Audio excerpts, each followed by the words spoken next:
வணக்கம் and welcome to the channel again.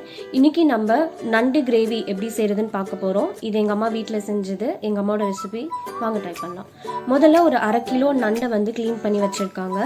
தேவையான பொருட்கள்னு பார்த்தீங்கன்னா ஒரு வெங்காயம், ஒரு தக்காளி, தேவையான அளவு தேங்காய், சோம்பு, மிளகு, இதை மட்டும் போட்டு மிக்சியில் அரைச்சி வச்சுக்கோங்க தண்ணி ஊற்றி. இப்போ ஒரு கடாயில் எண்ணெய் ஊற்றிக்கோங்க. எண்ணெய் நல்லா சூடான பிறகு நம்ம அரிஞ்சு வச்சுருந்த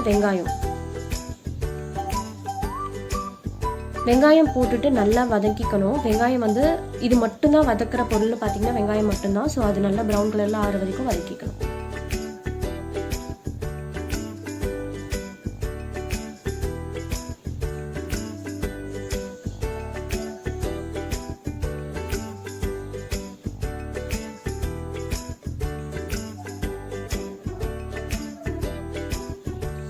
இப்போ பார்த்தீங்கன்னா தெரியுதா, நல்ல வெங்காயம் வதங்கிடுச்சு.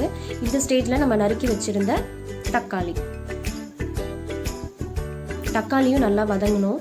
ஸோ தக்காளி வதங்கிறதுக்காக லைட்டாக உப்பு ஆட் பண்ணிக்கிட்டிங்கன்னா நல்லா சீக்கிரமாக வதங்கிடும். தக்காளி நல்லா உடச்சி விட்டுக்கோங்க, அப்போ தான் அது கிரேவியாக மாறும்.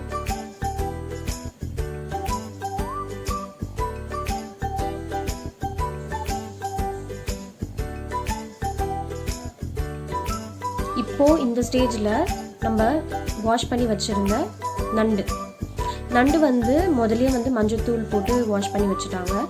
ஸோ அந்த நண்டை டைரெக்டாக இதில் போட்டுடலாம். இதில் தேவையான பொருட்கள் மசாலான்னு பார்த்திங்கன்னா ரொம்ப கம்மி, பட் ரொம்ப ரொம்ப ரொம்ப டேஸ்டியாக இருக்கும். கண்டிப்பாக ட்ரை பண்ணி பாருங்கள். இது கூட வீட்டில் அரைச்ச மிளகாத்தூள் 2 ஸ்பூன் போட்டிருக்காங்க. நீங்கள் மிளகாத்தூள் தனியாத்தூள் தனியாக போடுறதா இருந்தால் அதுக்கு ஏற்ற மாதிரி போட்டுக்கோங்க. இது ரெண்டுமே கலந்தது, ஸோ 2 ஸ்பூன். இதுக்கப்புறமா நம்ம அரைச்சி வச்சுருந்தோம் இல்லையா, தேங்காய், சோம்பு, மிளகு, இந்த மிக்சரை இதில் போட்டுடலாம். அந்த மிக்சியில் மீதி இருக்கிறத தண்ணி ஊற்றி இதில் அப்படியே உங்களுக்கு எவ்வளோ கிரேவி வேணுமோ அதுக்கேற்ற மாதிரி தண்ணி ஊற்றிக்கலாம்.